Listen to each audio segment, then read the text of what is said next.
Hannah's Heart, Chapter 6, Fish Stories. They had traveled a long time without speaking, up hills, over and down again. But now the land lay flat and smooth again. They entered what looked to be a vast forest, and the path narrowed to a slender brown ribbon through the trees. The silence was immediately broken by the twittering of small nuthatches and sparrows, the chatter of squirrels, the great flapping of falcons' wings and eagles, even the huff huff of a bear a short distance away, all greeting their maker as he rode past. A majestic stag, antlers splayed and magnificent, stood to one side in the distance, and as they drew near he paced regally forward until he could bow his great head on one extended foreleg, and hold that pose until the riders had gone by. Hannah watched these acts of honor with wide-eyed wonder. Even the animals know who he is. It's like he's their king, too. He called it his country. Did we leave the garden? The trees along the path began to thin, and soon they could hear the quiet rush of water tumbling, and came to the edge of a wide, tree-lined river, its waters a clear, pale blue, with white swirls of foam bubbling in and around large boulders that lay snugged up along the banks. Moored to the near bank was a small, red, wooden rowboat, with 2 oars propped against the side. Several plump, colorful cushions were piled on the seats, and a wicker basket sat in between them. "Oh, I love to go boating!" Hannah clapped her hands in pleasure. "Oh, thank you, thank you." She thought a minute and asked, "Can we fish, too? Are we allowed to fish here?" Hannah had gone out fishing on a boat only once before, on slow-moving, bayou-ridden Reelfoot Lake, way up in the northwest corner of Tennessee. She'd been barely 7 at the time, but Uncle Ben had invited little Hannah to go out in his family fishing boat after church one Sunday. Ben James was like that, always trying to include her in with his family, always trying to make up the gap between what her parents had time for and what he thought she might need. Even when he came down to visit them in Jackson, which he had made a monthly habit after that weekend, he would always come, scoop her up, and invite her along to whatever he and his wife had come to do or see. Sometimes they'd even stay in a hotel for a whole weekend and travel longer distances, like to Nashville. Even Evan got to go once when he was old enough. That was so fun. On this particular occasion, Hannah's family was visiting her daddy's parents over the 3-day Memorial holiday. It was early afternoon, and they'd all just finished a big Sunday dinner after attending Granddaddy and Mama's tiny country chapel for a church service. Mike dominated the meal's conversation, proudly comparing the differences between that house of worship and the big one in the city his family belonged to. Loudly he boasted to his parents about how many programs and projects he was in charge of at the megachurch they attended, and how many nights a week he and Karen put in there. All of a sudden, Granddaddy Eli invited Mike and his wife out on the porch for a glass of refreshment, stood up, and walked out of the dining room. Talk around the table came to a screeching halt. Mama shot a look to Uncle Ben and scurried off to the kitchen, where Hannah could hear glasses tinkling against each other. Mom rose from the table, eyebrows arched, and eyes seeking her husband's as she slowly pushed her chair back into its place. And Uncle Ben quietly asked Aunt Janet if she'd be willing to take little Evan down to feed the ducks at the edge of the lake for a while. Uncle Ben smiled at Hannah and told her to give him just a little bit to get changed, and then they'd head down to the boathouse. And that she should change too. Upstairs. Now.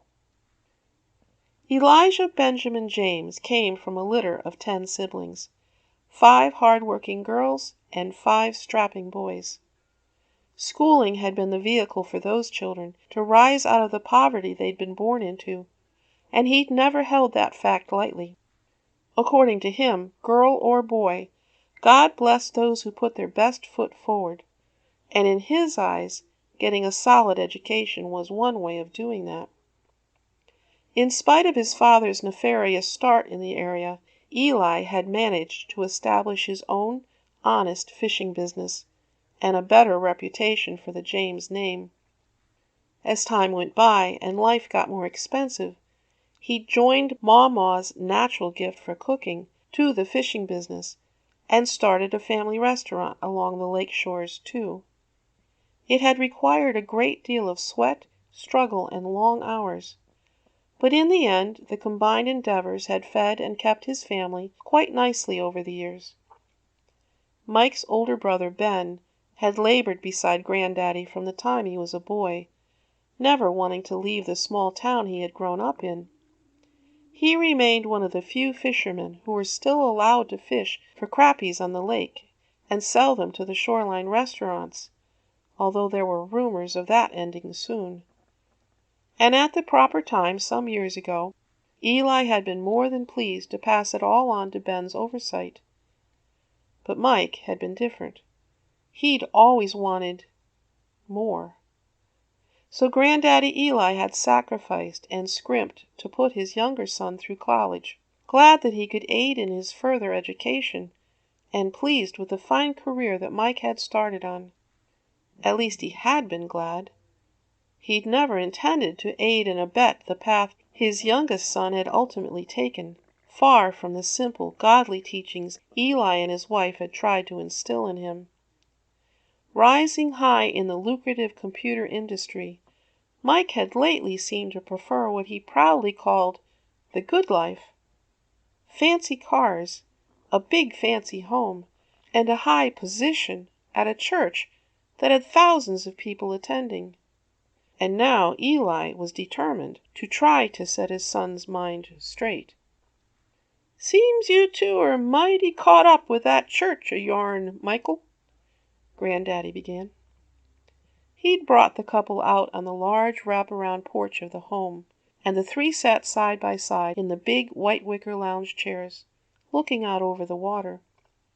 It was warm and peaceful, with a breeze blowing slightly, and Mama had opened all the windows that morning to let the air through the house. Unbeknownst to any of them, Hannah had been sitting just the other side of that window, curled up on the couch, reading Laura Ingalls Wilder's Farmer Boy, still waiting for Uncle Ben to get ready to go out on the boat. "Hannah tells me she's over there 3-4 nights a week with your goin's on," Eli continued. He took a long, slow draught from his glass of sweet tea and stared out over the water a while. Granddaddy never hurried what he had to say, and certainly nothing important.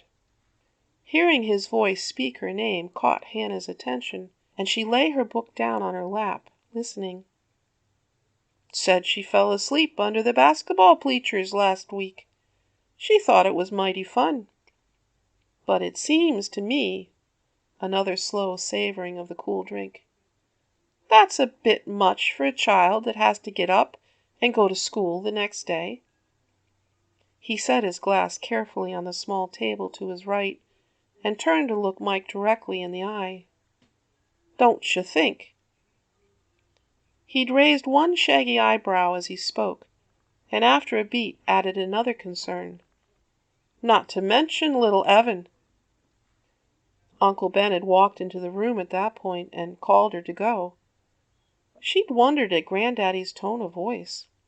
It almost sounded like he'd been scolding her parents about something. At least that was the tone they always used when she was in trouble. But it skipped back out of her mind again, and she jumped up to join her uncle and have fun. She never did understand why they never went back to that house again. She got birthday cards and Easter cards and Christmas cards, and gifts from her paternal grandparents every year since then.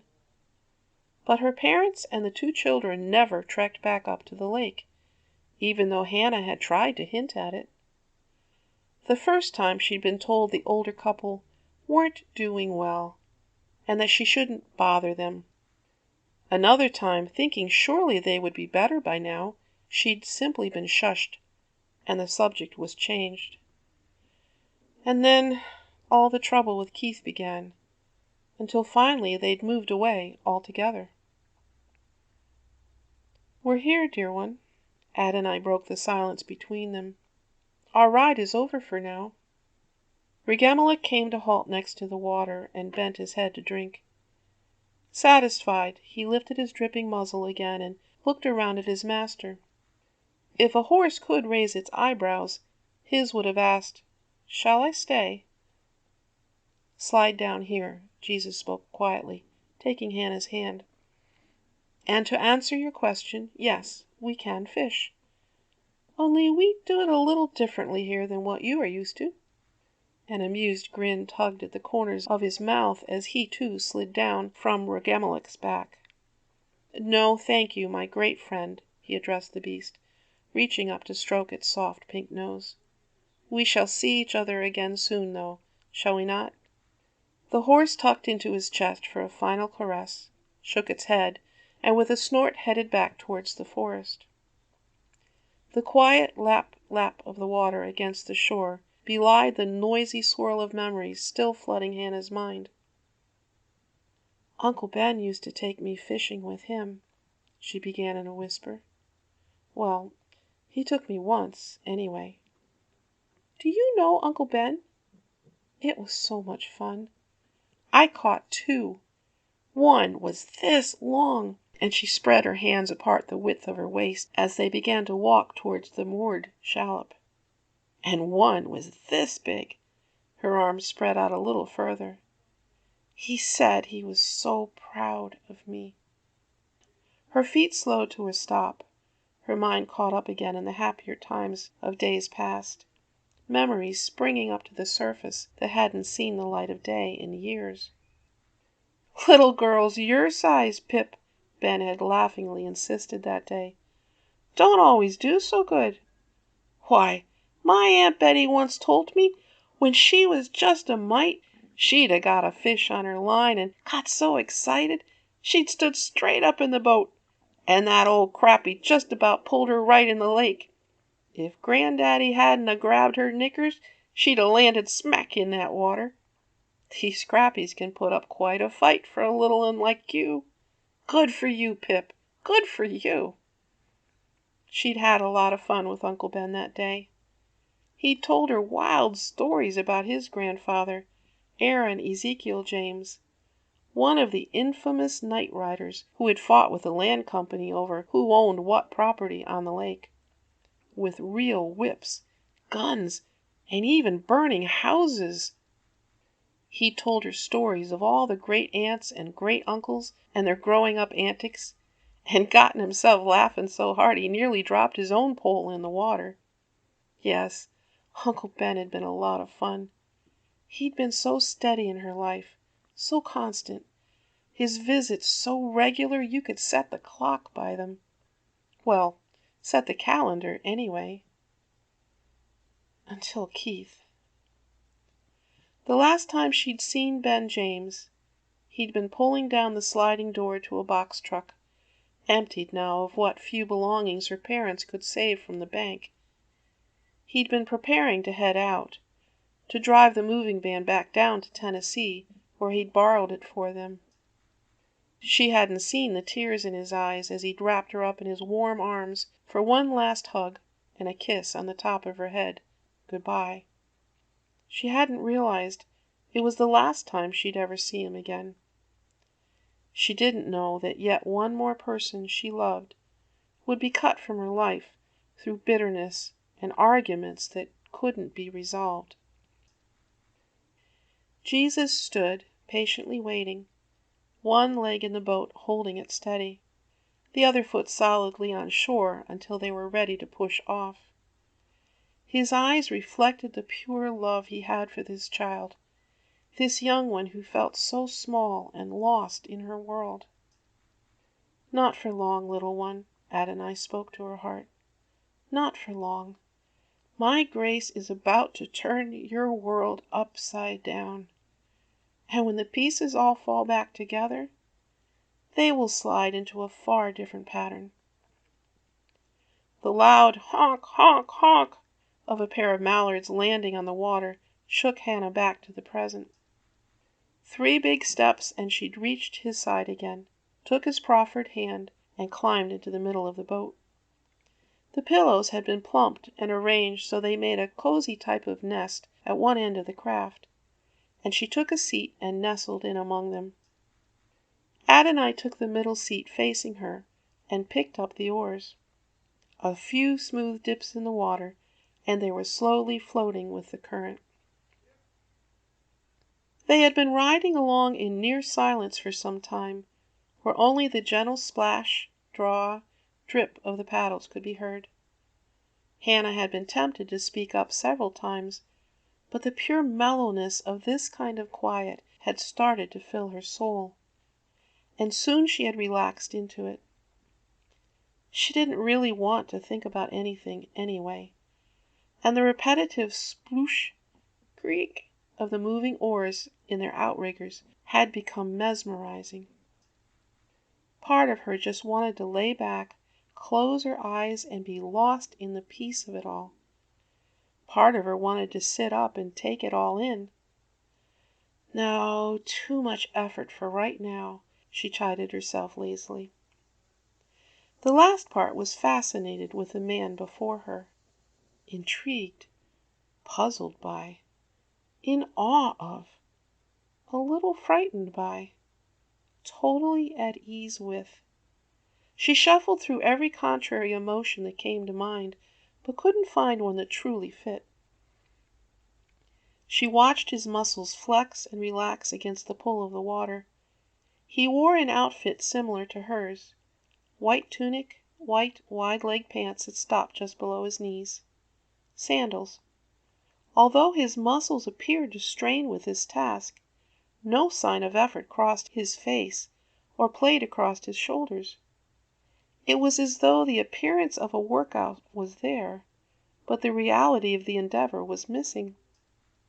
She wondered if he could continue rowing for the day and night and never feel it, never grow tired, never need to stop and rest or find a bead of sweat growing on his upper lip. Come to think of it, it wasn't hot enough to sweat here, not even for her. But the light around them was bright as a noontime summer day. How could this be? A bright purple dragonfly drifted into the space between them and landed on the front of Adonai's shirt.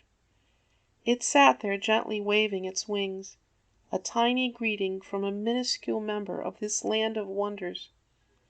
Soon it was joined by a dozen more, each claiming a clear place on his garment, each a different, brilliant color.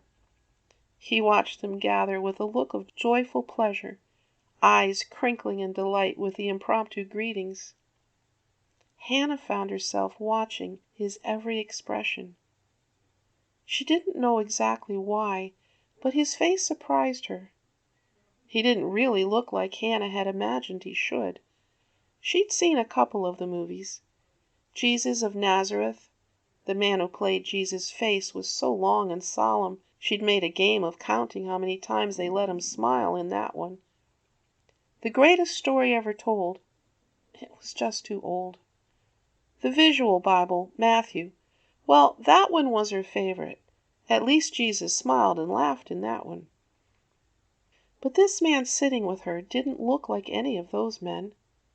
He didn't look much different from, well, just an ordinary man. Not that she really paid much attention to them. Men were men, and she didn't go around comparing their faces. But that wasn't the point of her thinking. There was something in this man's face she had never seen before, not in anyone's face. When you looked at him, you didn't worry. You were never afraid, not of him. Not of anything he might say or do. Maybe it was that word love again, because when she looked at him, that's all that came to mind. That he loved her. And deep inside, she knew it was because he wanted to. Not that she was so lovable. And she felt a love for him she'd never felt for anyone before. She couldn't help it. It was just there. Her heart told her that he was God. Her mind danced around the edges of understanding how that could be. It was impossible to put together. This mysterious, ephemeral somehow joined to the solid physical. But whether her mind contained it or not, something inside of her continued to swell in his presence, filling her until at times she was sure she was going to burst. Into tears? Into joy? Into pieces? As if he could hear her thoughts, he pulled his eyes from the shoreline he'd been scanning and smiled at her. "Are you feeling rested now? Would you like to talk for a while?" he asked, as though she had the capability of actually saying no. How could you refuse to do what this man asked? Why would you ever think to contradict him? How could you ever bear to see even the shadow of disappointment form in his eyes, like she so often watched flooded into Evan's? Well, he's certainly not Evan. But I suppose even God can be disappointed. Sometimes, she thought. Suddenly she drew her face up in self-disgust. What am I thinking? Why would he care about what I do anyway? He's got the entire universe to take care of and billions of people. What difference could I possibly make in his mind? Perhaps he'd been having some private, interior conversation with a friend, and the punchline had just been told, but Jesus suddenly burst out laughing. Without warning, he put the oars in their place, stood straight up, and dove head first over the side into the water. Hannah was so shocked, all she could do was stare. The water was clear all the way to the bottom of the river where he dove in, but she couldn't see any sign of him down there. And she waited. 1, 2, 3, 12, 13, 14 counts, and he was still under there somewhere. What should she do? Panic was starting to take over when he burst up out of the water on the opposite side of the boat, causing her to whirl around and nearly fall out herself. And he was still laughing, his eyes crinkling in some hidden joke. "Well," he called to her, "are you coming?" He shook wet hair out of his eyes. "You wanted to go fishing, didn't you?" One arm waved, beckoning her to join him. "Come on!" His head disappeared, leaving her alone again. Is he crazy? What does he mean, "come on"? Her breath was coming hard, and she could hear her heartbeat pound in her ears. She scoured the water from one side of the boat to the other, now not seeing him on either side. "What's taking you so long? Just stand up and come on in."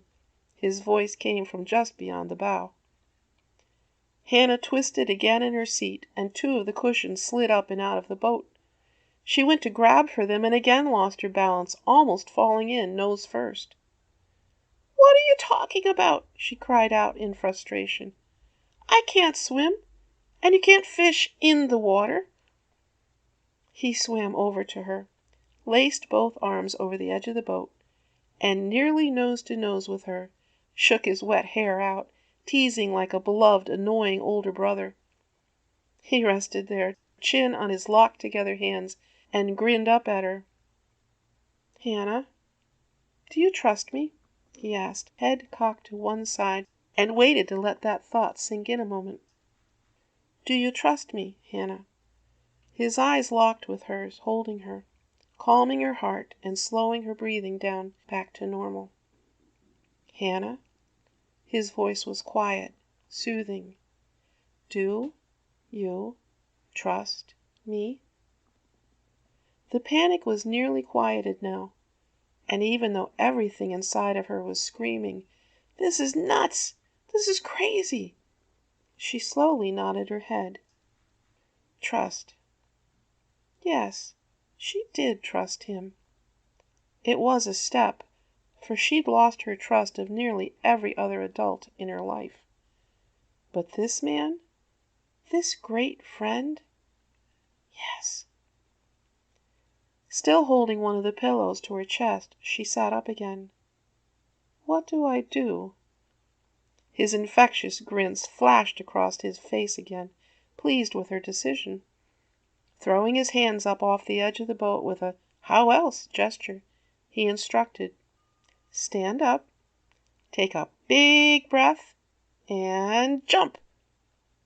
Both of her eyebrows flew up into their roof like chickens in a henhouse. "But I can't swim," she whispered, half to herself, half to him, and clutched the pillow even tighter to her chest. "Uncle Ben made sure I had a life vest on." She suddenly realized that Jesus was now suspended in the water, as though he were doggy paddling. Only his arms and legs weren't moving. Or maybe he was standing on the bottom of the river, only he wasn't. She could still see it far below him. Finally he reached out both arms to her. "Just stand up and jump. I'll catch you." He never took his eyes from hers, encouraging her every movement. With a deep sigh, she stood carefully, shakily. "Stand on the seat so your feet will clear the side. In the middle. Good. Big breath now. That's it. Now, just jump." She'd almost sprung, standing tightly coiled as she followed his directions, when he cried out, "Oh, no, wait! Don't forget the wicker basket, too." His eyes were filled with mischief as he pointed to the basket wedged between their two seats. Hannah drooped with relief and turned to look. She'd seen the basket and thought maybe they would be having a picnic lunch in the boat, but now that couldn't be. Bring it with me? What in the world is in this basket, then? She'd ever so carefully got down, picked it up, and climbed back up on the seat. It was only on her second attempt to mount the wooden bench that she realized something else odd. The boat wasn't moving, not rocking with the current, not swaying with her movements, not even moving down the river. It was solid, holding still, firm as a rock. "Now I know I'm out of my mind," she finally grinned back at him, and sprang off the seat into his waiting arms.